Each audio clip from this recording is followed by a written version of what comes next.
પંચમહાલ જિલ્લાના ગોગંબાનગરમાં આવેલ એસ.એચ. વરિયા હાઈસ્કૂલ ખાતે તંબુ બાંધી ગરમ કપડાનો સેલ લગાવી પોતાના પરિવારનું ગુજરાન ચલાવતા પ્રવીણભાઈ રાજપૂત તથા તેમના પત્ની પિંકીબેન ગત રાત્રે જમી પરિવાર પોતાની દુકાનમાં સૂતા હતા. તે દરમિયાન રાત્રિ સમયે અંદાજે 11 વાગ્યાની આસપાસ એક ટ્રેલર બિરસા મુંડા સર્કલથી ગોગંબા તરફ આવી રહ્યું હતું. તે દરમિયાન ચાલક ગફલતભરી રીતે હંકારીને આવતો હોય અચાનક સ્ટીયરિંગ પરનો કાબુ ગુમાવી દેતા ટ્રેલર રોડની સાઈડમાં આવેલ ગરમ કપડાની દુકાનમાં ઘૂસી જતા અકસ્માત સર્જાયો હતો, જેમાં દુકાનમાં સૂતેલા પિંકી દેવી ઉપર ટ્રેલરનું આગળનું ટાયર ચડી જતા તેઓનું ઘટના સ્થળે મોત નીપજ્યું હતું.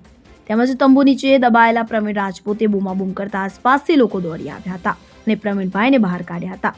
ટ્રેલર ચાલકની ગફલતભરી ભૂલે 4 સંતાનોના માથેથી માતાની મમતા છીનવી લીધી છે. જોકે સદભાગ્યે દંપતીએ ગત રાત્રે બાળકોને સૂવા માટે ઘરે મોકલી દીધા હતા, જેથી મોટી જાનહાનિ ટળી હતી.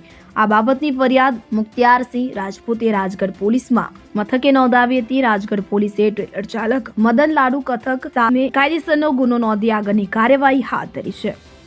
યોગેશ કનોજિયા સાથે CN24 ન્યૂઝ, ગોગંબા. હવે જુઓ દેશ દુનિયાની તમામ ખબરો તમારી આંગળીના ટેરવે.